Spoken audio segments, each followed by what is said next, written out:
right, once again, we're gonna welcome you back, Rise fam, to another episode of On the Rise.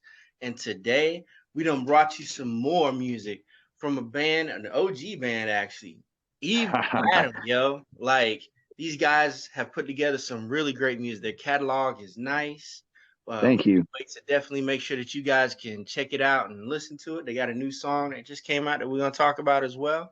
But we're gonna go ahead and hop right up into it with a few questions, kicking it off with Ashley. So go ahead, young lady. Let's get it on.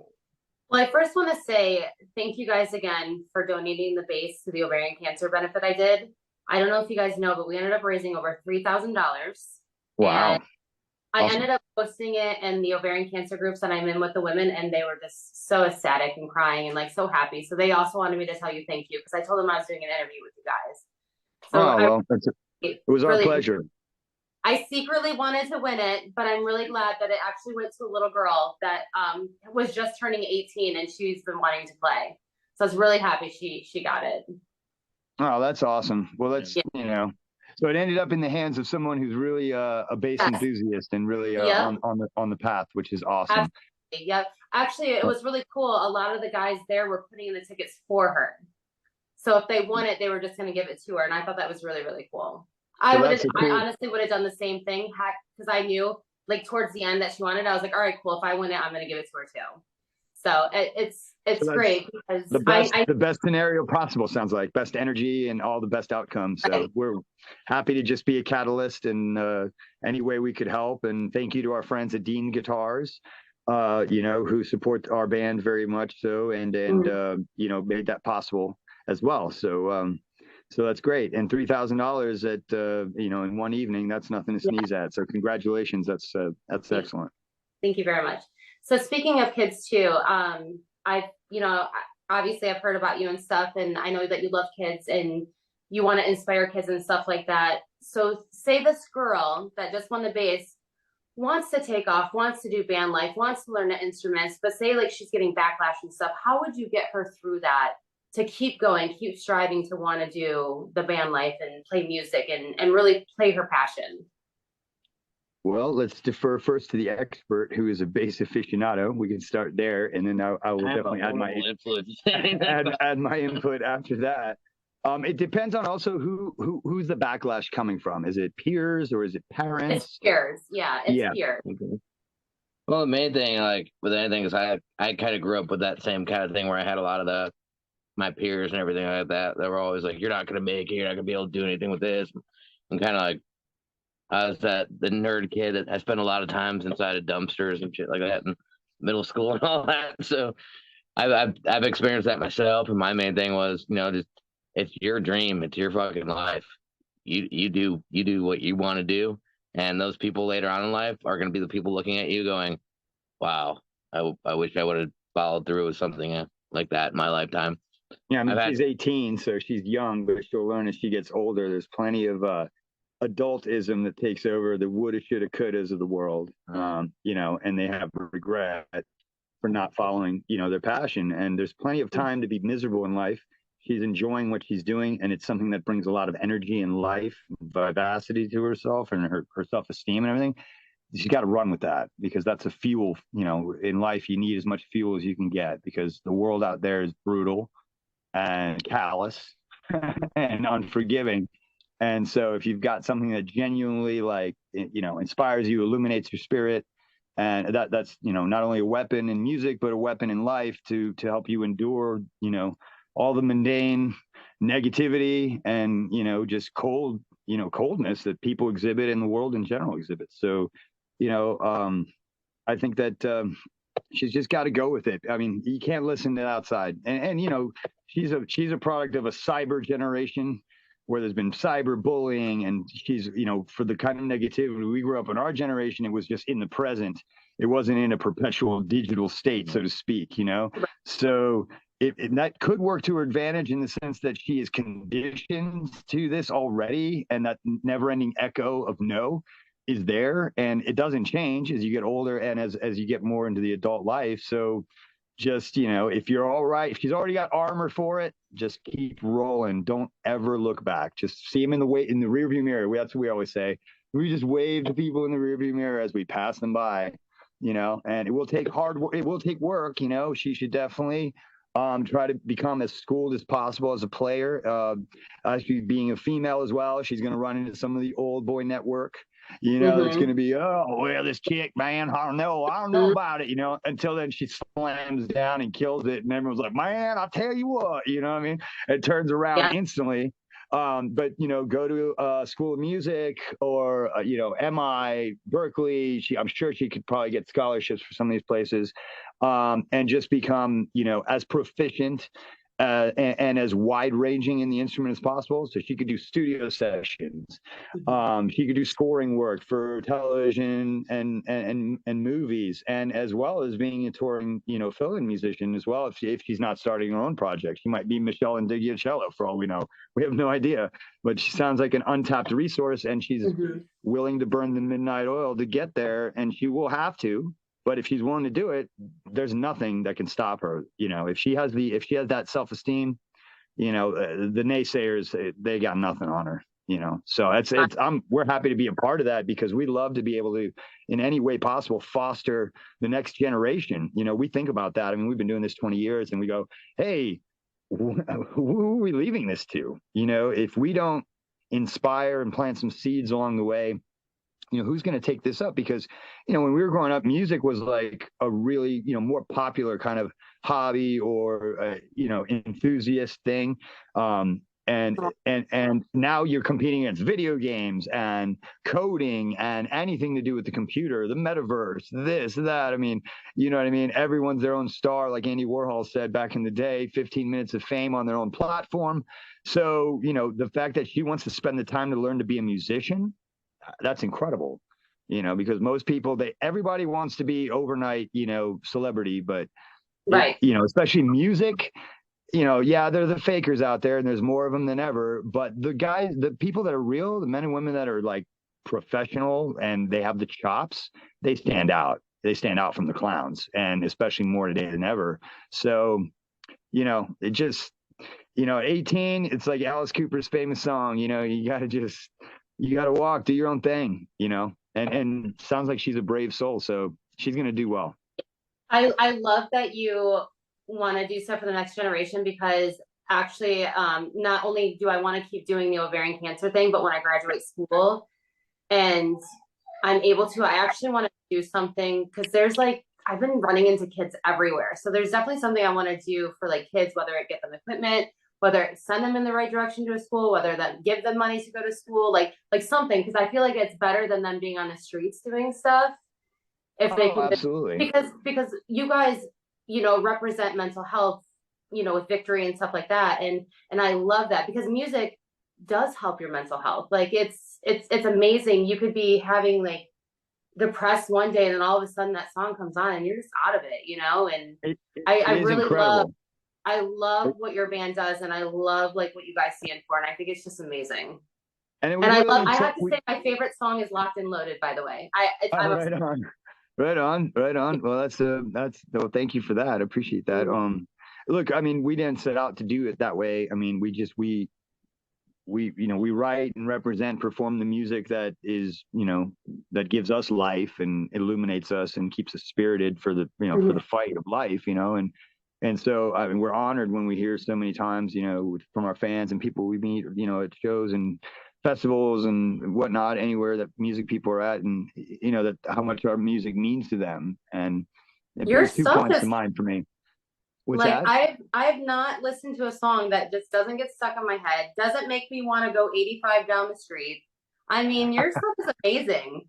If I want to get somewhere fast, I put on a song and I'm gone. Like, I love it. Thank you. I'm not responsible for anything that has to do with the highway patrol or any tickets that you get. But I know the feeling. I mean, when I listen to some of my favorite hard rock and metal, and you're driving, and it's like you drop the hammer, and you think all of a sudden you're in NASCAR. Yeah, and that's the power of music. You know, it has the change. I remember reading a quote from one of my former favorite singers until he became such a corporate kind of cog, but Bono from U2, when they were just making music, was a big inspiration to me. Right around up until the Octane Baby years, which is my high school time. But he always said that music and songs, great songs, are amazing instrument and have such power because they can literally change the temperature in a room. They can. And it absolutely biochemically is proven that hit music, when people respond to it, their blood pressure, their heartbeat, you know what I mean? It heats up the body, it heats up the soul. And that's the power of a hit song, and any song that you have connection to emotionally on that level, I've been dismayed at times in my career at how frivolous people have made music out to be, in a corporate sense, and in some of the industry not really supporting the importance of the significance and symbolism of music. And this is my press agent, by the way. This is Lemmy. He just wanted to make sure the interview is going correct. It's going. And he's that's who I just chased down from. Yeah, he likes to bark at things in the night, so we didn't want any sort of distractions there. But let's say hi, Lemmy. Say hi. I'm a big animal guy, but I've got 2 dogs. Those are my kids. I don't have any kids, but all 5. My kids have paws. Yeah, I heard. Yeah. I've seen pictures, and they're beautiful. You got quite a gaggle there. You got your hands full. I got my hands full with 2, girl. I don't know how you do 5. I don't know how you do 5, but yeah. So I got 4. He's got 4. Yeah, we're dog people, and I like cats as well. I love animals, but this guy, we named him after the infamous, immortal, and astute Mr. Lemmy Kilmister from Motorhead. So, yeah, he's living up to his name because he's a wild one, but he's a good one. He's a cutie. But yeah, I mean, look, music. I mean, the veterans we meet. People who have recovered from drug addictions or major medical fatalities or injuries and things that Immortal has represented to them, or I mean so many different Shut Out the World as a marriage tune or a wedding song. That's the greatest thing that we feel is other than the ride and performing for people, is hearing how the music we've released, which ultimately I believe as an artist, once it's out there, it's not yours anymore. I mean, this ownership thing, it's like, intellectual property, all this stuff, or whatever, but it's like it takes on a life of its own. You know what I mean? It's like it's shared within a community, within our brotherhood and humanity, so to speak, as people, And so if that becomes fuel for life, if that helps you elevate as a human being, then I feel like we've done our job, because it's not for fame and glory and ego. Because when you do this long enough, your passions have to be vetted, so to speak, because to endure, the motivations have to be pure, because the challenges you will seek to keep elevating, require that, you have to prove yourself for the right motivations. And for us, it's creating music that keeps us moving forward in our lives. And as a byproduct, it works for others as well. So, that's an honor. I think that's what, as long as we maintain that balance and harmony, we'll continue to make good music. I firmly believe that a lot of people lose the touch, or they lose their feel when they get out of balance in the universe, and they get too ego, or they get too crazy, become jerks, and they're standoffish and untouchable. And then all of a sudden they feel locked out. They can't write a hit. They can't connect. I think that's the universe's karma that kind of like shuts down the antenna, so to speak. You got humble. Keith Richards also is another one of my favorites when he talks about music, and obviously he's an icon on so many levels, but he always says that he's just a conduit. It's not, he didn't create it. He's just literally communicating it. It's coming through him, and his job is to interpret it and assemble it so that others can get the message as well. And I've always taken centrally to that theme as well. I think that that's everything. This is such a grand power that we're part of, music. And Tom Petty said it's his favorite kind of magic because it's real. It's not a fake trick. It's a real trick because it changes people's lives. It changes people's atmosphere, their attitude. It makes people fall in love. I mean, it's like so many things. It's such a power. It's a universal language. You can go anywhere in the world, and you don't have to speak the dialect or know the language. But music is something centrally we all, the heartbeat, the rhythm of life is there in all of us. It's innate to us. And then you've got, the harmonics of sound that centrally is to our existence. Since there was fire, then there was music, really, and those have been two central things that have brought heat to to our evolution as a species. So I take it seriously in a sense of like, not so seriously that I'm like, I will do this interview or I think I'm Gene Simmons or something or whatever. Nothing like that. But I take it seriously in the sense that, we're craftsmen. You have to stand behind your work. And you also have to have some responsibility as to whatever you put down on that paper, those lyrics, the presentation and the performance, and your commitment to that sound is going to influence people. And we do like to be a force of good rather than a force of negativity or bad. So, we'll like be the cheesy good guys. I don't mind being the cheesy good guy if it makes that kind of impact. I think those are the things that matter in life. And then, we're here for such a very short period of time that, at the end, when you're staring down the sunset, you want to be able to say, hey, I didn't just assemble a great collection of exotic cars and stacked a bunch of cash. I did something that, like, I'm proud of. I meant something, and people will remember that. That's what people remember, is things that are central to their hearts. I think that's how you endure more than anything. And keeping it simple, we're just people, just like somebody is a carpenter or a mechanic or a physician or a lawyer or whatever. I mean, whatever your vocation, when you put yourself into that, and you have respect for it and yourself, and the world has a way of respecting you back. And I think music is, a good place to be, outlandish, eccentric, but also be mindful of the fact that, you have to be humble, organically, not just because people tell you to do it, but really understand that we're not above anyone, and we meet people everywhere all the time. And, it's that moment is a special moment for people. I remember meeting some of the people that inspired me, for the first time, and how much that flame still burns in my imagination, so many years later. So we have respect for that as well. Alice Cooper once said, be mindful of the fact that these people have been waiting for that moment with you their whole lives, or a countless number of years. And so whatever you're going through on that day, it might be a Tuesday to you, but to that person, it's the ultimate day. They've been waiting for this moment forever. So you've got to make sure to not shit all over that by being, basest, kind of human. You've got to look beyond that, and you've got to make sure to honor the moment and their imagination and the passion, everything they poured into, following you and taking your own music on into their own lives, and really being the best kind of billboard they could be for you by representing you in their own lives by good behavior and by constantly pushing the envelope forward. So like Anthony Kiedis and Flea have always been a big influence to me because of the way that, no matter the antics, the music always speaks loudest. And, Flea has done so many things as far as his school in Silver Lake, for helping kids out, with trumpets and giving instruments and making sure they have a venue and forum to learn music. We take it for granted now, but I mean, just when we were growing up, we're in our 40s, and so music was in the schools. Now it's not in the schools. It's been eviscerated from the educational system.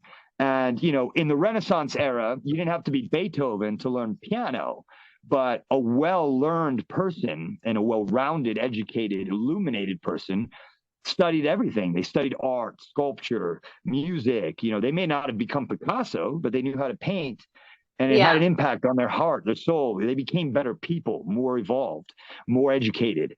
And now, like, we've kind of like a la carte, redacted certain things because of budget and whatever, which is bullshit. But somebody learning jazz or someone learning percussion in the marching band, they may not end up being Tommy Lee, or playing for Slipknot, but, they'll be just richer for that. They'll have more appreciation for art, and there's a detachment with society. It's interesting that there weren't many positives that, in my opinion, happened out of the pandemic. But one thing that affected our industry directly was the fact that all of a sudden this fan base didn't have access to the artists, 4 times a week. Getting to see anybody they wanted, and go backstage or hang out with their favorite, rock stars. And all of a sudden their world went cold, because now this identity that they had taken on and this illuminated thing that they had in their life was absent was just what happened to us as well as performers. All of a sudden, it's like, boom, you're on tour with Queens, right? And then boom, sit and wait, see what happens. Iced out like Han Solo and Empire Strikes Back. You know what I mean?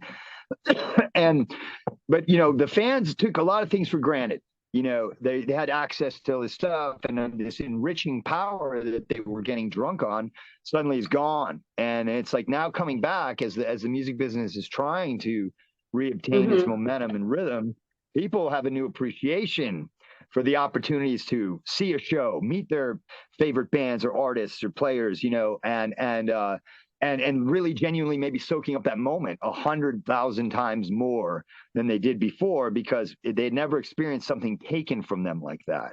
And now all of a sudden now there's a little different appreciation. I don't know how long it will hold because human nature is fickle, but that kind of exposure and that kind of shift in the chemistry was necessary, because we are colleagues with a lot of incredible people that work hard in this entertainment industry, whether it's in the live industry, bringing you those shows night in, night out, that are rigging and driving and loading and unloading and merch and this and that and concessions and putting things on and managing and insurance and blah blah blah, all the things that go into making sure you have that.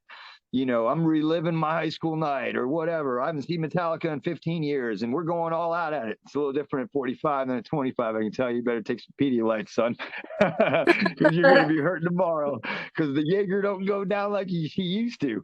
But it's. I think there needed to be a little bit of a balance adjustment for the audience as well, because they got very Henry VIII on everything.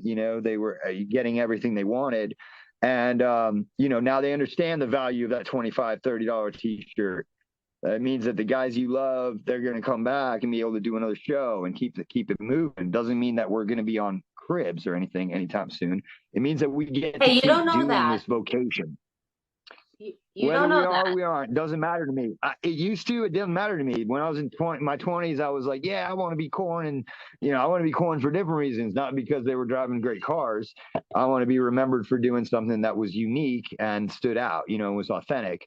But it's really more about, for us and the greater majority of our industry, do we get the opportunity to continue what we've earned the opportunity to do, so to speak, and that's financially economics. And like I said, that's not stacking Benjamins. That's like, can we operate this thing without it being such a detraction and a negative in our lives, that we are, can continue forward in a good manner without, literally not being able to pay our bills, or, that's really what it means. So I think the audience understanding that more innately now is a big part of the formula, because I can speak from my experience in 20 years. You want to talk about a demonetization of an industry? iTunes, 1 million downloads, an artist, $333,000. 1 million streams in the modern age with Spotify, $4,987. So you go from 6 figures, which fed an entire operation, to literally casino cash. You know what I mean? Less than $5,000, which you could withdraw that at a bank and it won't red flag anything. Right. But it's not supposed to be exactly like that. I'm not saying it should just be bountiful feast all the time. Maybe it was out of control before. But you can see my example being how extreme in 20, 23 years. Literally, I know friends that I had in Nashville that were mega songwriters and producers, left the industry 5, 7, 8 years ago, because they literally could not afford to do it anymore. You could not have a family, pay a mortgage, and cover your bills writing songs all day long for various, assortment of artists, because you're chasing now stuff where you were chasing dollars. Now you're chasing pennies or thousandths of a penny. So, and writing hit songs isn't easy, kids. And your biggest problem is when you have a hit song, you need another one.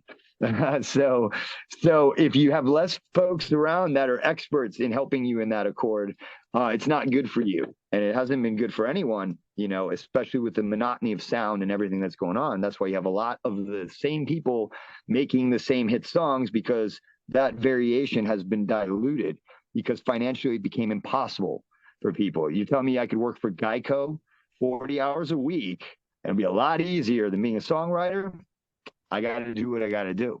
As much as I miss it, I literally cannot continue. If you're married with a kid and this and that, It's no longer, hey man, I'm in my college dorm. I got to pay bills. I got a mortgage, whatever, That's where the adultism comes in. It sucks, but the real world's there. No one can escape it, No.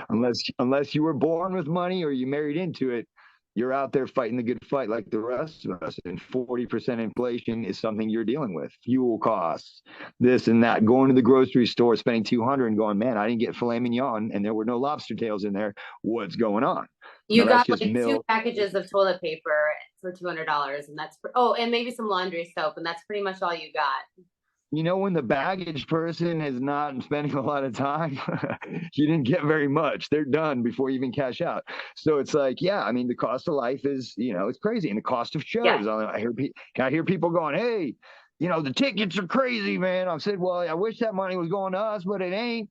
That's the cost of doing business, right? You have a business, you're a plumber, you drive to work every day, right? Are you charging your customers more just to show up? Yeah, because guess what? You're not going to go in the negative to be a plumber. Well, I can't go in the negative to do a show. And diesel is 4,000% more expensive than it was 2 years ago. You know what I mean? Yeah. So, you got Ticketmaster who just screwed up with Cure right now. I mean, they really screwed some stuff up there with, that's a big problem in our business. They got that 25% right there. They little slush off the margin, inflates that ticket price. That's not the artist. That's not Marilyn Manson or Tool or Kiss, Kid Rock or whatever. I'm really glad you said that because I didn't know. I thought it was the artist that would raise the tickets and stuff. So I'm really actually glad that you just said that. Because I don't know anything that is about a monopoly. So of course I'm going to think it's the artist. I shouldn't be saying this right now. I'm probably there's going to be some guys that jump in my yard. Probably hit me with a silencer. I'll probably be dead. All our shows are now canceled. We're actually not. Our stores. Wait, our tour just got canceled. No, there's one band that I'm a huge fan of that ever took on said company. And it was Pearl Jam in the mid and late 90s because they were fed up with it in the 90s. They were tired of the fact that they were kind of like economically raping their fans and they were taking a lot of heat for it. And so they decided to take them on. And as valiant as Eddie Vedder is and as brilliant as that group is and a consummate professional standard, they did not have a very easy time of it. And, reluctantly, of which he's not the kind of guy to surrender ever, Mr. Vedder said, this is way bigger than us. And they didn't have much support because a lot of people stayed on the sidelines, as it is with many causes that require numbers to join. You know what I mean? Someone lights a torch and then you need people to gather around it because only numbers don't lie. Math doesn't lie. You need numbers to bring down the Tower of Babylon. You know what I mean? Speaking of numbers, what I like about you guys too is you don't believe in buy-ons. I mean, I tell you, we're love that. Ideologically against it. We have been victims of it our whole career. A lot of people have always been like, how come you're always the bridesmaid, never the bride? You guys are my favorite, blah, blah, blah. It's been time. You guys are due.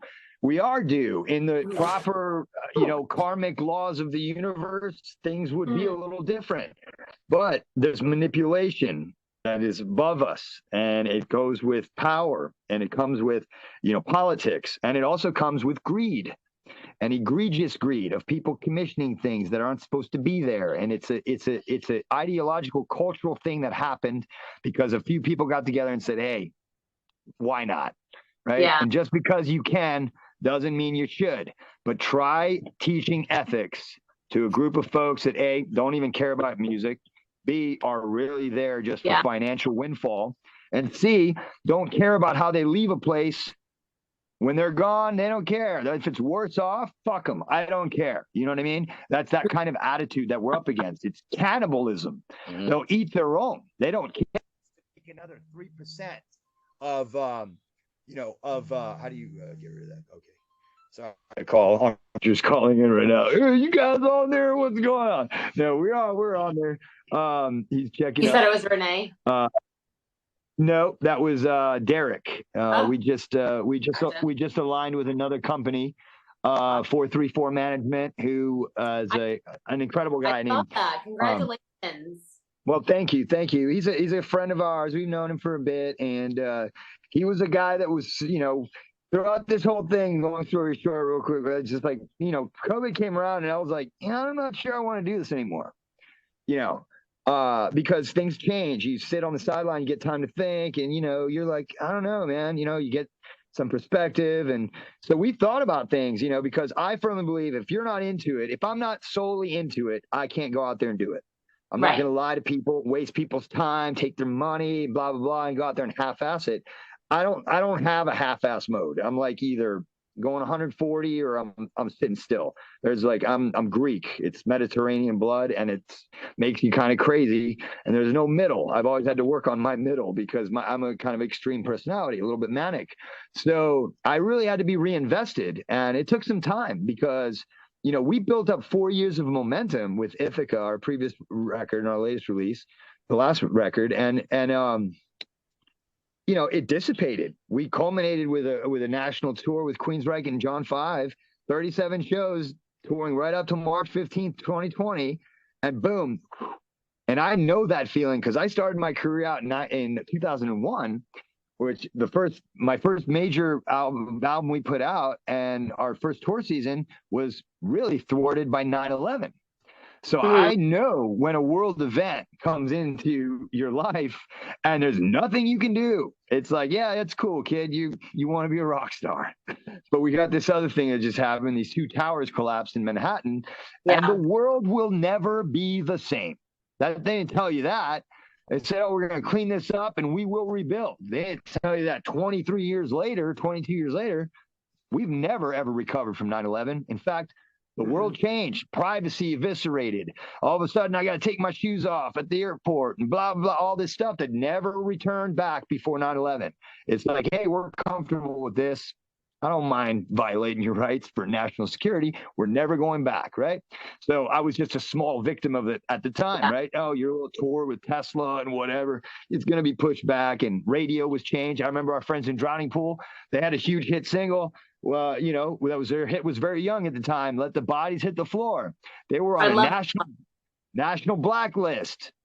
There was a grouping of songs that suddenly the government said, we don't want that out on the airwaves. Let the Bodies Hit the Floor too soon. It's a huge hit anywhere it's played, though. Like when they played it at Blue Ridge, it was insane.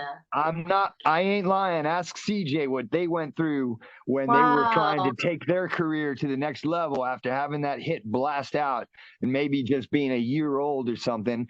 And they're on fire. And all of a sudden, terrestrial radio says, hey, we're not allowed to play this song anymore right now.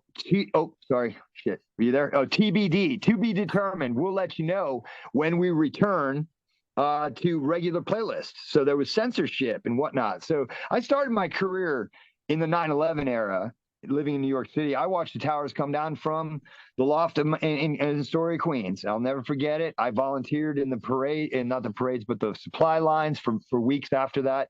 I remember not being able to play Don Hills in Greenwich Village for 2 years after that. That was one of the most popular metal joints in all of Manhattan, from CBGB's to Don Hills. That was the 2 places the heaviest bands would play. No, that's gone because that whole area was sequestered.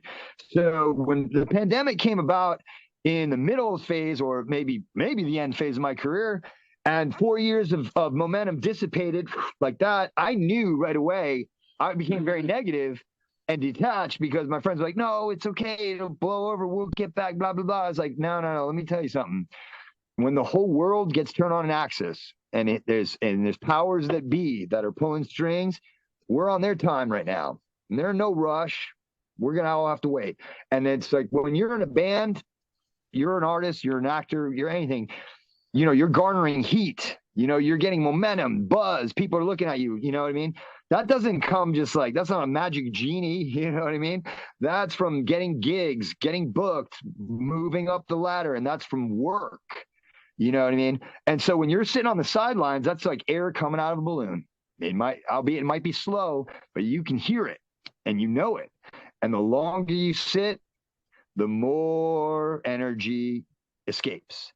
And I went into a really bad depression over it because, I've been lucky in my career, but how many times you get to throw, 3 aces down? You know what I mean? It doesn't come around all the time, So I thought, man, we climbed that mountain again. And that's what Victory is really, that song was really written in that sense of like, what it's like to go, to take on the challenge of your life, whatever that quest is, whatever that thing is, and to climb the mountain, to get up there and, to be robbed of your moment of being able to, kind of proclaim your victory, your moment of like success, of overcoming, that's karmically wrong. You know what I mean? But so many things were karmically wrong about what happened in the last 2 years, 2.5, 3 years, however you want to call it.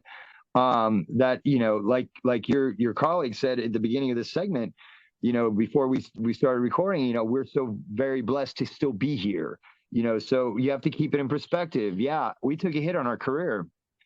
I have friends that are gone. I have family members that are dead. I mean, it's like, it's like, you got to keep it in perspective. All right, my career, if you want to still do this, kid, you're not a kid anymore, but you want to do, you're going to have to look yourself in the mirror and go, do you still have something in the tank? Are you going to do it for real? Like, I mean, you just can't half-ass it. So it's like, I had to check myself before I even, could say to Ilynn, hey, man, I don't want to waste your time. You know what I mean? I love you. You're a great bass player. You're a rock star. If you want to go play with other people right now, whatever you need to do to keep your fire lit right now, I got to sit on the sidelines because I'm not all right in my head.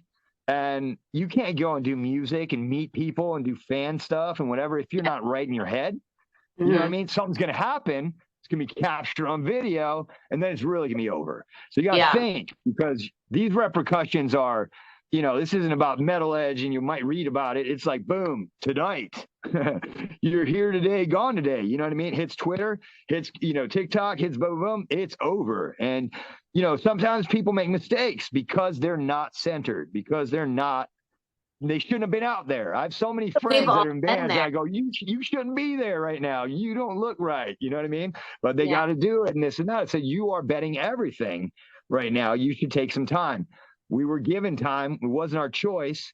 But I had to do some self-inventory. I had a divorce that I'd never recovered from. I just went right on the road, spent 4 years on the road.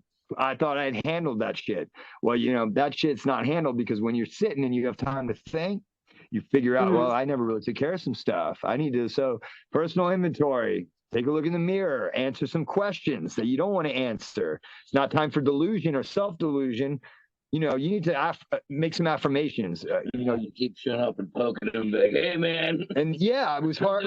Well, I was hard to get a hold of. People didn't know if I was alive. Like, people were worried about me. I never meant to worry anyone.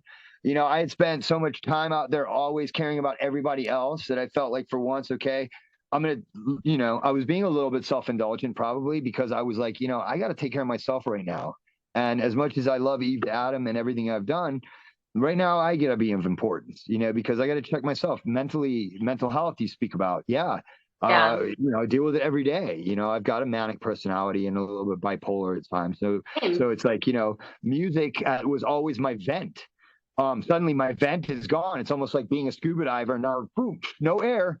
How are you going to breathe? Well, we got to stay underwater, figure it out. And now my major source of oxygen gone, So what are you going to do? Well, you're going to take up boxing, yard work, anything to get it out. Axe, hit, chopping wood, something to vent all that shit. You know what I mean?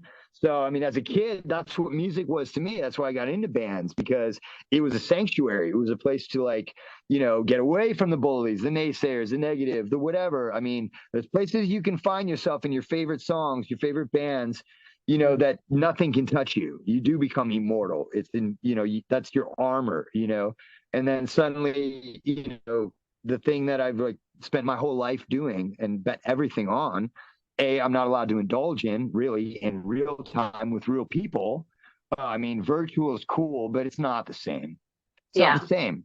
Any performer worth their salt will tell you, it's all about the audience and the energy in the moment. Every show rises up because the performer is feeding off the audience. The audience sometimes carries the performer, but it's up to the performer to take that energy and escalate. When you don't have the audience live, it's not the same. No, it's not. So yeah, so that was hard. I mean, that was hard. Although biologically we were still here, parts of us didn't survive. So I had to recultivate some things, and I had to make some decisions of whether I was going to really want to do this again. And because, I won't cheat anybody out of the experience, and I won't delude myself or lie to myself, because then I can't do this job, because I'm not a good liar. I'm not really a great actor. You know what I mean? I can't become anybody else. I can only be me. And that's been the strength of whatever it is I've built and what I've done. And so, those were difficult times. You know, I'm still dealing with some of the hangover from it, but having somebody like this guy who's you know, my partner and my brother, and you Island know, and isn't. somebody, I always I mean, tell him he's my favorite. if it wasn't Island for will. him, Yeah. I wouldn't a want to reignited this in 2018, and put Ithaca out and toured behind it. I mean, it really was, you know, he's become my partner, you know, because he loves this band as much as I do, and Island loves everything. he represents it the right way. And Mhm. we've been through the same experiences, although we've never, you know, we've done some of it in this band, but he's done so much on his own before I even met him. He's a veteran like I am. He's been signed, he's played festivals, he's toured and knows a lot of the same people we do. And, we, you know, I do. And so, you know, it was like when we first met, it was like I was looking at a doppelganger, you know what I mean? I was like, I'm looking at myself, you know, and he's just been so key in this time for me, you know. And that's like, you know, a lot of bands today, man, it's like, it's sad, but they're not really, they're bands in name, you know, but they're not really, bands are really about relationship and brotherhood and chemistry. And Right. that makes them beautiful, and it makes them difficult at times as well. But it makes it real. And that's what people feed into. That's what they buy into. You know, people want to be in bands because they want to be you. They want to have that special kinship with somebody, you know, in an artistic level. You know, it's a different kind of thing. It's a unique experience. And, you know, moments like the pandemic is when you get what proves whether you're with somebody that gives a shit or not, or if they were there for the check or the ride, or, you know. And this man right here has proven to me that, you know, A, he's about the music, B, he's not bullshit, you know, everything he presents himself to be is real, because he's, you know, he's got a soul, and he genuinely cared about me as a person, not just as a vehicle to feed his ego or, you know, his identity as a rock star or whatever. The truth is, I was just drunk the entire time. Well, the truth is, I always have a lot of whiskey around, and so he was mixing his watering hole. Oh, I know. But no, I've heard. I've seen it. he's Irish. I'm Greek. He's Irish. You know, so we're cultured spirits in that way. But no, I mean, that you know, that reaffirms the relationship too. So the music we've been working on lately has been ever so more, you know, vibrant and deep, in the sense that, and it's you know, and it's hands. well, you know what? Just like anybody else, take advantage of the moment, because you may not get another chance. You know, Right. everyone takes it for granted. Oh, I'm on my next album, on my next tour. Guess what? Anything could happen. We didn't think any of that was going to happen, and it did. So, you know, live it as if it's your last. Yes. You know, and I think that's what's gotten us through our career, is that, you know, as we evolved and matured, we learned that, you know, hey, you know, it'd be nice to come back, but you have to earn it. You know, like, act responsibly, be good to people, pay it forward. That's why I try to help out bands, you know, younger bands. No one's helping younger bands out. No. They're all asking to see which young band's got a rich uncle that I can take 50 grand from them. That's fucked up. You know, I don't know how those people sleep at night, but they do. They figure out a way, you know. But those scoundrels, they're soulless, vapid souls, you know, that are, you know, just ghosts of humans. And, you know, to rob young kids of their dreams, you know what I mean? And to shirk them like that. I mean, and they do it every day, day in, day out. Everyone's like, the industry's changed, it's better. Yes and no. You know, there's a lot more snakes out there, I can tell you, because now via Facebook, you know, you can get a message from any piece of shit pretending to be said Doc McGee for the rock business. And it's not till 6 months later and all your grandma's money that you just realize you're not in the music business anymore. And welcome to Walmart. Can I help you? You know what I mean? And that's fucked up. And if there's anything we can do to make sure that doesn't happen, you know, we're not, you know, messiahs, and we're not superheroes, and we're not Marvel characters. I wish we were at times. I wish I was Captain America, but I'm not. But, you know, we can't save them all. But sometimes there's ones that cross your path that, as much as it may be inconvenient to you at times to be the older brother or the teacher, that's your shot to step up. You know, and if more people were stepping up in our business and in the band world, taking people under their wing, showing them some things that would save them 3-4 years down the line, possibly an addiction that they think they will weather, but most don't. And I'll keep you out of rehab, save you some money, and keep you in your career. You know, you got to say something. I know everybody likes to be wallpaper and it's easier not to get involved, but those are the moments in life that define us as people, not just as musicians or artists. And that's an even bigger responsibility, just as a human being, for your own personal karma. So yeah, we're a little bit deep, even though we grew up loving Motley Crue. We care about shit and we care about people. And yeah, sometimes it hurts us, but I'd rather be that and take it on, I take it on my back. And there's been people that have screwed us over many times. And, it should, we probably should protect ourselves more, whatever. But I'd rather do that than be like the callous asshole that doesn't engage in anything. And when there's a chance to make an impact, not take advantage of the moment. So, and I don't know. Those are decisions you make as a person of how you're going to live, who you're going to be, and that's self-identity, that's self-worth, and that's mental health. That's I why won't bill you guys for the hour. No, I like that you brought that up about the kids, because that's what I was saying. Like, when I graduate, I want to do more for kids, because I would rather them get into something like this than drugs on the street. Or gangs. Or gangs. I mean, we know I know we don't strike as people, as hip hop people, but I mean, I remember old school, real hip, like not real, I don't want to insult anybody, but the early hip hop that came out in the late 80s, early 90s, NWA and stuff like that. Like, people didn't understand the attitude that was there and stuff. I'm like, you got to understand where they're from, the world they're coming out of, what they're trying to overcome. What we tried to overcome is we used to go to rehearsal places, no one was shooting at us. You know what I mean? There was drugs, there were wrong people, there were people trying to take money from you and stuff, but there wasn't like someone driving by in a car that's shelling, with an Uzi because someone was wearing the wrong colors, even though they're not part of a gang, but they, you know what I mean? That's a whole different kind of world.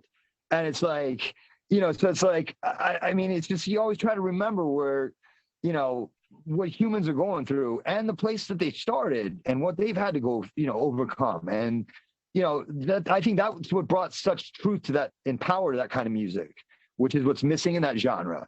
There were messages in those songs, there were stories, and there were lessons, and I think that, yeah, it's great to be glamorous and talk about all the stuff that everybody loves. It's easy, you know what I mean? But talking about the stuff that needs to be talked about sometimes, I don't see people taking that mantle on anymore. And I worry about things, because where politicians are no longer for the people, right? Where our priests have failed us because they're looking to, get a little too close to Junior and not like the Holy Spirit kind of way, so to speak. You know what I mean? And our police officers are not in the communities like they used to be and don't know the kids. And now they're in an adverse situation that is just always ends up, tragically, musicians and artists were the conduit that people could at least find some of that knowledge, right? And we're in a bad inverted ratio of like, there aren't enough truth sayers out there. There's not enough people taking on stuff like Rage Against the Machine did and stuff, like bands that used to be like, hey, that's not popular, but I'm still going to say something that needs to be said. That takes a lot of courage. And there's not a lot of that anymore, or there is, but you're not hearing from those people because they're not getting the opportunity because someone's silencing that. So that's kind of the world we live in right now. There is a lot of activism. A lot of things are being talked about. There's also a lot of things that are not being talked about by weather vanes that used to be that representation that are not taking that on anymore. And that worries me, because art, especially film and music, were places where things could be communicated, that no matter your political affiliation or how you felt about certain things that are modern life or whatever, there was agreement, there was a central place to meet, and we could differ on these things, but we agree on this. And there was illumination and evolution in that. And now that's been stunted. And, rock and roll was a place where that would be birthed, and that people could take on that cause. It could be a start, a catalyst. And it's been very stagnant lately. And it's been very much like a shadow of its former self. There hasn't been much storytelling anymore. Yeah, I mean, the songwriting, I got to be honest with you, songwriting is not easy. And it's something like, not everybody can be John Lennon, but it is something like anything else you can work at. You can get better at it if you have the genuine desire to keep educating yourself and keep pushing your horizons. And songwriting requires truth, and it also requires personal development. If artists don't grow as people, then they lose their audience. The audience moves on. The audience now is no longer 23, they're 33, 43, they have kids, they have this. How do you speak to them? Are you in the same place? Have you learned anything they've learned? Or are you stuck in a hall of mirrors in this little chasm of, hey, man, I remember 2002 when I was big. Well, that was a long time ago. You know what I mean? Or whatever. You got to keep moving forward, and the world keeps moving. And it's like you got to keep with it. So, and songs are places that communicate, issues of the day, sometimes central eternal themes that never go away. But the way they're being presented, especially in our genre, is so boring and so rote. And so, like, I've heard this song. I know this character. We've been there before. You know what I mean? Like, where's the growth? And that's something that we're looking at, is like, we look at ourselves, we look at our catalog, we look at, and we take inventory and go like, hey, where are we now? What did we just go through? Didn't the whole world just go through something? Has everyone really eloquently spoken about everything about that? Is there a way to say it without turning people off? I mean, we are so divided. How do you actually have an adult conversation with people that just want to be entertained? And I understand that too. They want 30, 40, 50, an hour and a half away from that shit. But sometimes that stage is the only place some things can be said, So how do you have that conversation? By not turning half the people off as well. So it's tough, It's like you're in this unique position where you do speak volumes, but sometimes when do you speak and what do you say and how do you say it? It's complex. It's not simple, but it still needs to be approached, because otherwise you're a coward. Because as a man, you get into your maturity, or as a grown woman, you get into your maturity and you say, I can do more. And I know I can. What's keeping me from doing that? Why am I afraid? What am I going to lose? What am I betting? And is it worth it? Yeah, it's worth it. I need to. No one else is saying. And maybe by saying it, someone else will come out and I'll start, maybe I illuminate and inspire someone to do so. Or maybe I hang out on the ledge by myself. You have to take both things into account and say, either way, I'm okay with that. But that's a very brave decision. And there's not a lot of courage in our genre anymore, in my opinion. Yeah, there's a lot of heavy stuff going on. Sometimes silence is the heaviest thing, to reflect, because otherwise it's just noise. And noise for noise sake, it doesn't really do anything. It doesn't move the ball forward, So much work goes into putting out an album and material and a movement and a place and a platform and your statement. And what are you doing? That I think that you have to consider some of these things. And we do. It doesn't mean that we have the answers. It just means that we're asking the questions. And it starts with asking the questions to yourself. I wish we had more of a community to do that as artists. One thing I'm really disenfranchised about is that, when I was a teenager, one of my first concerts was like Lollapalooza. That was a very unique community of different kinds of bands and genres that came together that were all a form of rock and roll, and it all worked. I'm very dismayed by the fact that you go see a lot of festivals today and it's a lot of the same kind of bands. 9, 10, 12, 15 bands of the same thing, there's no diversity. There's no outward open platform. And I think that's hurting us. I think part of it is the fact that a lot of musicians don't hang out together anymore. They send files, we talk about their brand. We're not a brand.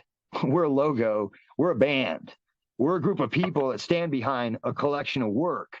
And we have to present it night in, night out through performance, and we have to present ourselves in public and meet people and stand behind who we are. We can't hide in the shadows. We're public people in that sense. And we have a responsibility with how we conduct ourselves. But we also have a responsibility to keep enriching our community as artists, as writers, as performers. And there's not enough collaboration. There's not enough Dwayne Allman and Eric Clapton writing Layla. You know what I mean? I don't know. We need more of that.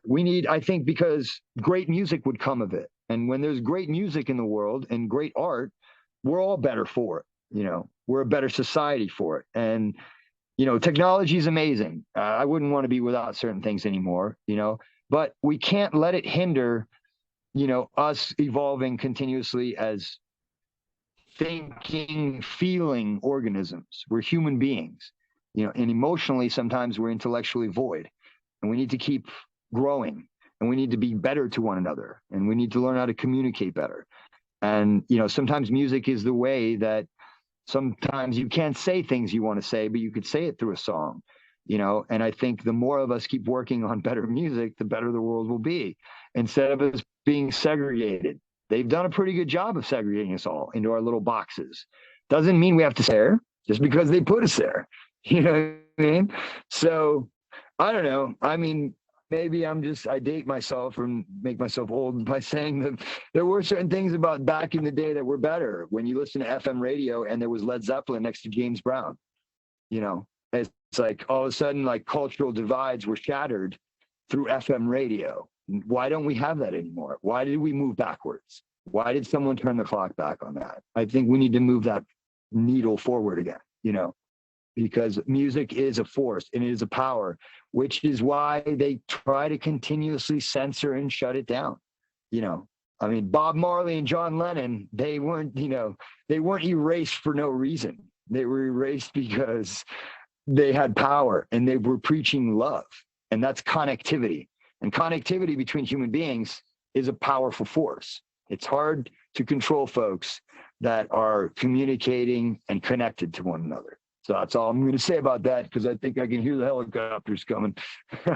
Sorry. But yeah, so yeah, we take it seriously, but we try to have fun. You know, we're still a bunch of dudes in a band, and we're still, you know, we might be in our early 40s, or we're still 18, you know, inside, and we're goofballs. And, you know, you have to have a sense of humor. You know, you have to be a clown on the inside, you know, not outside, but inside. You still have to make fun of yourself. Can't take yourself too seriously. You know, we're not curing brain cancer or anything like that. I mean, it's important what we do, but you keep it in perspective, you know. So, you know, it's getting back to mental health, like you aptly said, like, if you don't have a center of gravity in yourself, in your brain, in your world, how do you balance all this stuff that comes at you as a person representing this stuff and having impact on young people like you can and whatever? If you're not in the right headspace, man, you're asking for trouble. And it may not be your fault, but you had the choice to kind of like sit back and say, hey, man, I better take some time out because I'm no good to anybody right now.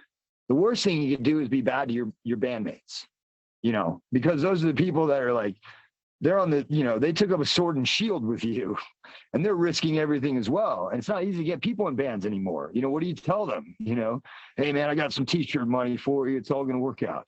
You know what I mean? It takes a special breed. You know, there's no 401k in this business. There ain't no health care. You know what I mean? I mean, there can be, but, you know, it depends on how well we do. You know what I mean? Things can change, but it ain't a given.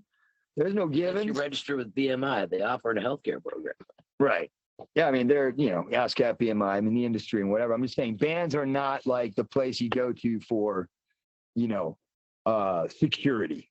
If you're looking for security, being an artist is not the safest place to be. So it takes a very brave person to, you know, possibly drop out of college or not become a lawyer or be an accountant or whatever, because they are going to be Jack Johnson and they can play these incredible songs with acoustic guitar, you know what I mean? And wait and see, you know, I mean, that's a lot of belief in yourself and a lot of belief in your friends and musicians that go out with you and help make that dream a reality. But there's no guarantee. Nobody's there with a check. It says, hey, man, you do this for 3 years, you're going to get a raise and you're going to be making 200 grand a year. I guarantee it. No, there's no guarantees. Not in this world, not in the music world. And even though now you can get heard more than you could before, there are less people of quality that are vetting you with that voice to help you get there. So everything's relative. Bigger platforms, larger sound, less qualified administrative said profit, so to speak, to guide you through the sewage pipe. You know what I mean? More sharks that are managers. I'm an agent, kid, wink, wink. I need some money, though. I need a retainer, you know. I need a little retainment, you know, because I got to get to the bar where everything happens. I mean, there's so many, that's just filth. I mean, look, Hunter S. Thompson said it back in the day. The music business is, everyone's always known, is a tough place. But even today, more so than ever, cryptically, it can be even more dangerous because people are now in your pipeline that never had access to you, or you didn't have access to them. But suddenly now, windows of the world, we're all together, right? So that can be very dangerous, especially for unsuspecting kids that want nothing more than to realize their dream, want nothing more than to record a song and make an album and have a band. And there are people out there that will take advantage of that, because when you have stars in your eyes, you're halfway in the bag. It's very easy to take advantage of someone that is already moving at 100 miles an hour in the direction you want them to go, you know? So what we try to do is, I've never wanted to be a dream killer, because when I was 18, if that guy would have walked up to me, I probably would have punched him in the face. You know what I mean? So you do not want to be the dream killer, but you have to gingerly, insert some, if I was you, don't tell anybody what to do, but put it in the sense of like, this is what my personal experience has been. And you leave it in their hands. Kids are smart. They're smarter today than ever. I've seen a 4-year-old hack an iPhone. I never thought I'd see that, but it happens. And it happens regularly, apparently. I have a hard time getting my email, but these kids are way ahead of me. But there are other things that they have not been privy to that we have, central experiences that they may never have because of technology shadowing them in a certain way, that we can centrally, give them some experiences that will save them some time that they won't find on YouTube. And you can't go through a simulator on. It's either, you endure it and internalize it and survive it, it's kind of one of those things where it's like, yeah, I've been screwed over by a bunch of contracts. When you have a younger friend that's coming along, like, my band's getting picked up by this, it's like, let me see what they're offering you. Yeah, you can look at it. He's like, become pretty legal for a lot of bands and a lot of artists, because we're like, wait, what did you sign?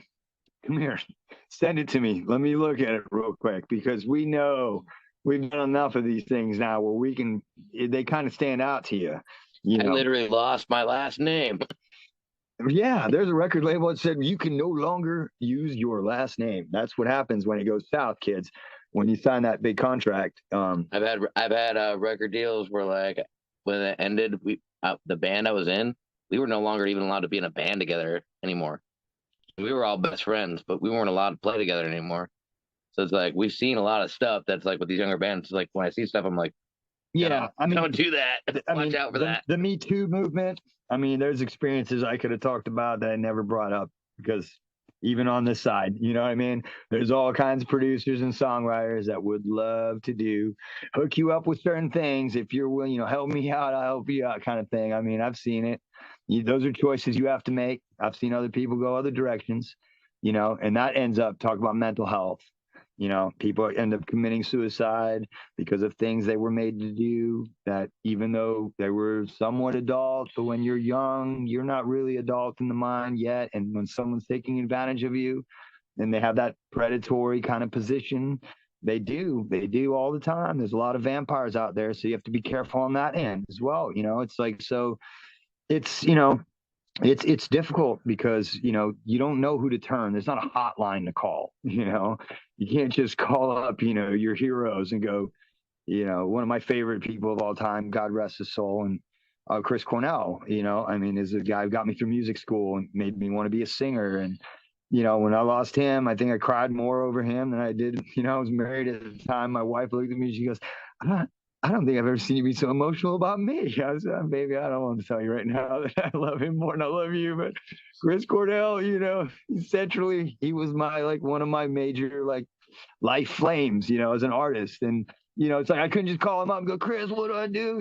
Man, this guy's, it's like, it's not easy for musicians. The answers aren't, they're not in a book. There's not a catalog that was printed that said, hey, look out for this, this, and this.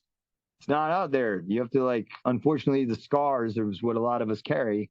If you're lucky enough to survive it in mind and health, you're blessed. But will you continue in music? I have a lot of friends that have left as well, that don't want to be in those situations anymore, have anxiety because of it now. They don't want to be around people like that anymore. They don't trust. It violates people on a lot of levels. It's dangerous. So, it's a lot goes into wanting to do this. So, getting back to what I was saying, check yourself, make decisions. You can't just go out there and do the meet and greet. If you can't be around people, you have anxiety and you're weird like that about people, people now, they give you $100. Hey man, I love you, man. I love you, and you're like, I love you too. If you can't be that guy, like, then you better stay home. Like, it's, shit gets weird, and it's not right. It's not right for them, not right for you. You can be uncomfortable. So it's important, to take inventory. And a lot of artists don't do it. They don't, because we now have to have 47 income streams to pay a fucking cell phone bill. You know what I mean? I mean, it's just that crazy. You're talking about Spotify and this and that, thousands of a penny. I mean, you know what I mean? I mean, you got to get all these streams just so you can, maybe pay your rent, maybe, I don't know, cover your insurance and this and that, live in this modern world. Very difficult. So, a lot of times people that are in this business don't take time to stop and say, hey, man, stop, drop, and roll. You're on fire, dude. Stop.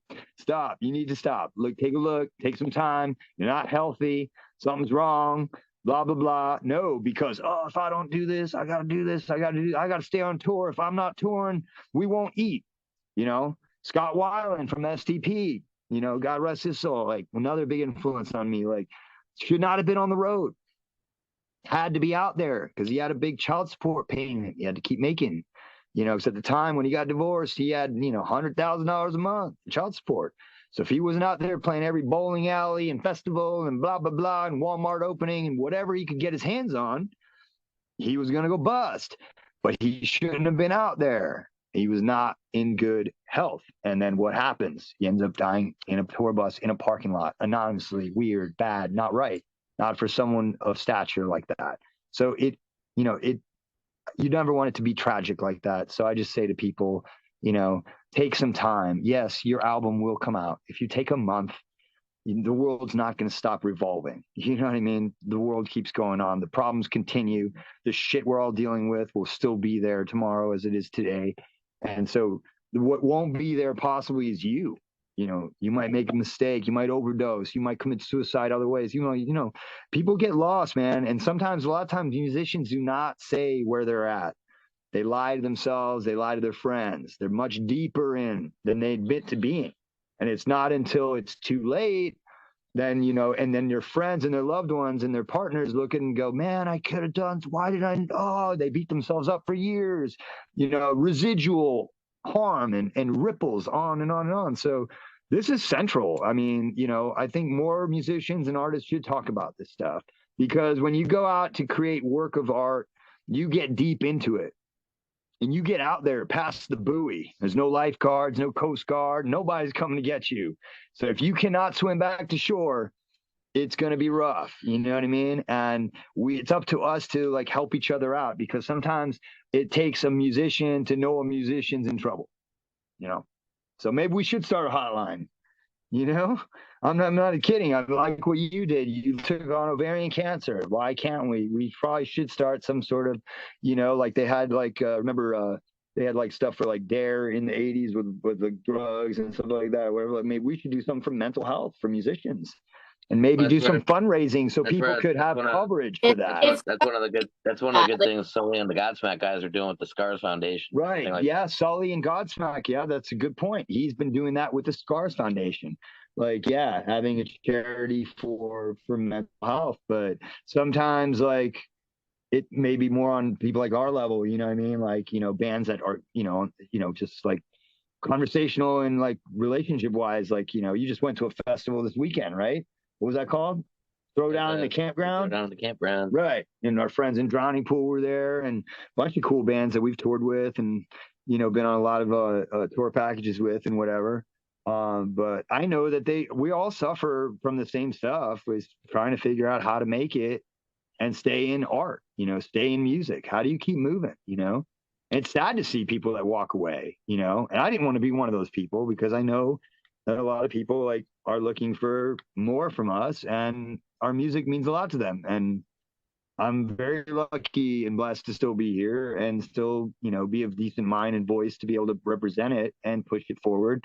But nothing's a given, nothing's a guarantee, and, I think there's a lot of issues out there with us musicians that mentally, a lot of people take it for granted. They always think it's just because you're at the meet and greet or at the interview that you're okay. But I have friends that I look in their eyes and I see them out there and I'm like, I worry about them, you know, because I know what's really going on.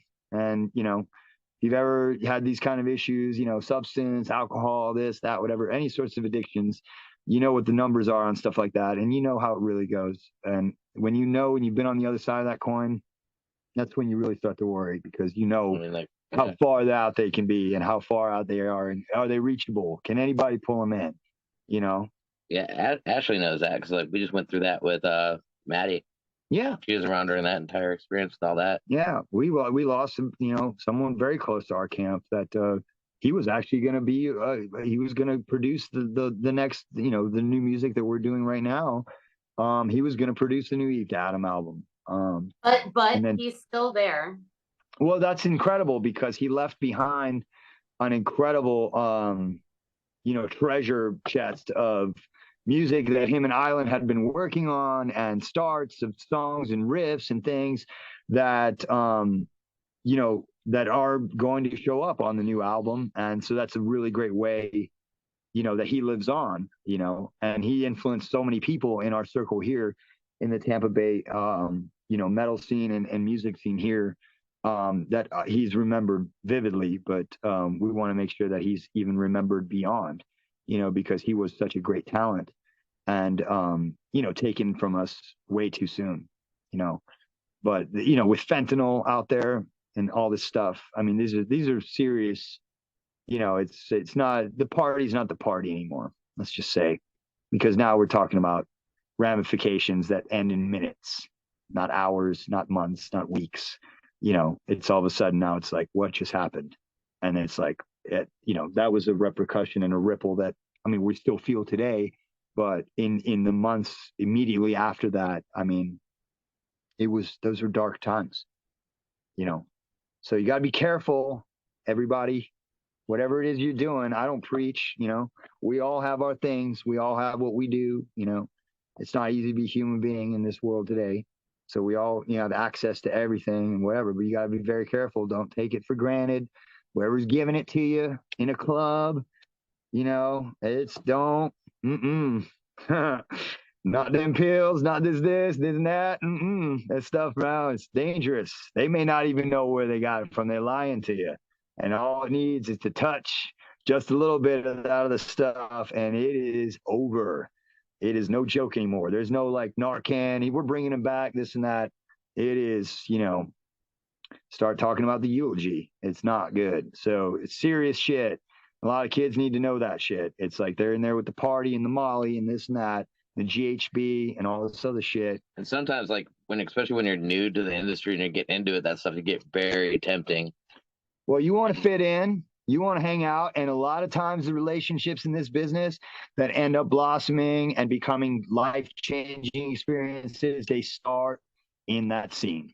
Let's be honest. You know what I mean? It's all fun and games until, you know, once the salutations and the courtesies are over, then there's another world that takes over, and it starts with cracking a bottle, lighting up a joint, you know, snorting said thing, whatnot, you know, whatever it is, sharing some pills, whatever it may be, right? But be careful. Be careful who you're taking it from, where'd you get it? You got to know. It's no longer, and that does kill the buzz. You know, there's certain things I used to do I don't do anymore because that's a big gamble now. That's a big gamble. That's no longer like, man, I'm gonna have a hangover, I might have to call it for work. I may be like, man, I hope you pick the right shade of body bag because you know that shit's like that. It's like that. It's that real. You know, minutes. And if you've ever seen somebody, what happens chemically, like it's not fun. It's not cool.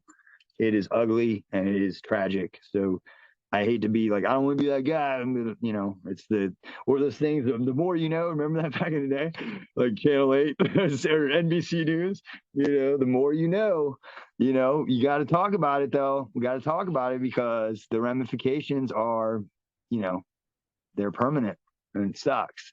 And with, you know, music, oh man, it's, you know, I mean, some of my greatest friendships came from sharing a joint or whatever. I mean, hopefully you know, they don't talk about marijuana being contaminated with fentanyl or whatever, but you have to kind of assume like, you know, it's deadly not to assume is what I'm saying. And it sucks. I hate that that's part of the problem now.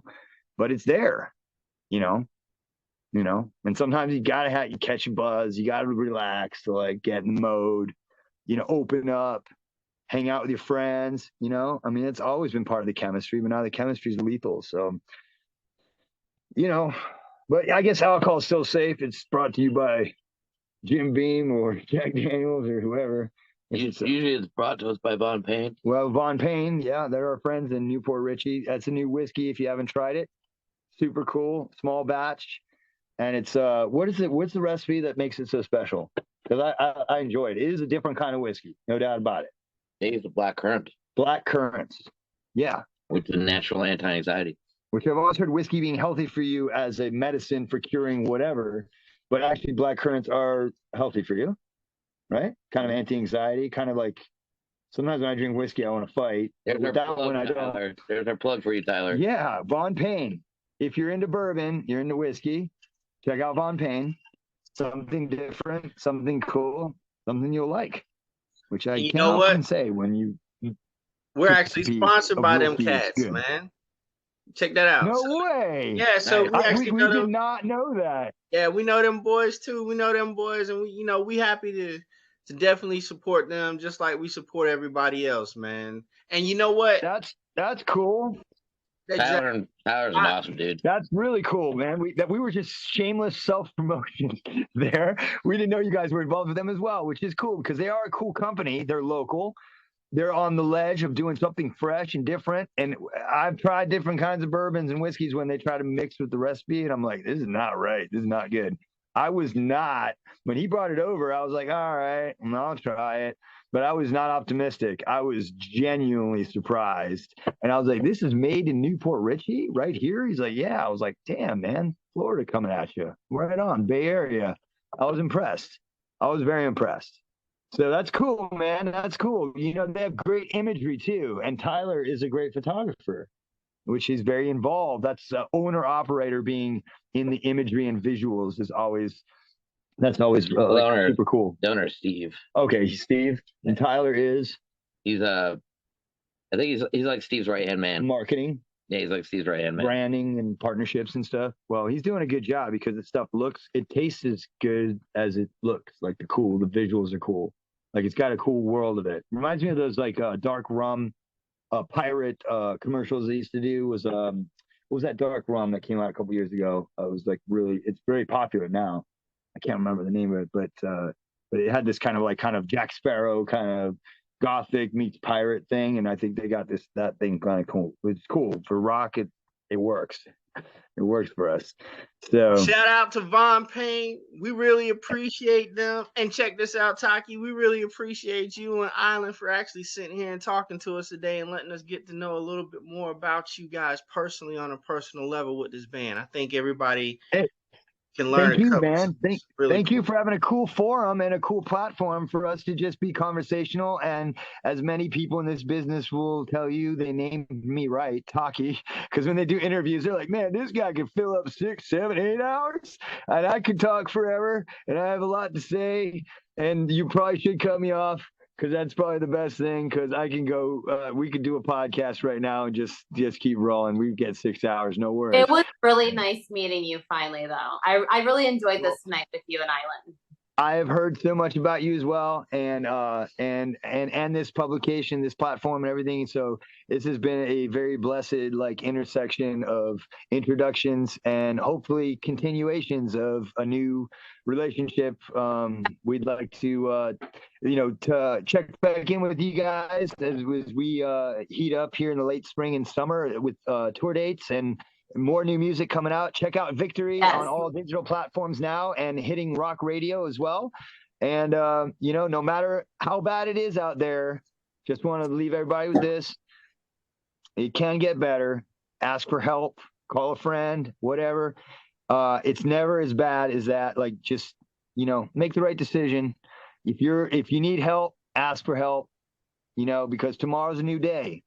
And it's as dark as it may be tonight, the sun will rise, and we'd rather have you here than not. So keep it on a positive note. But thank you guys so much for everything you're doing for music. And we'll do this again real soon. Yes, we will. I appreciate it. All right. Great meeting you all. Definitely. We'll see you next time. Good Bye. meeting you guys too. So y'all take it easy. We appreciate it. Ryze fam, y'all make sure to check out this band.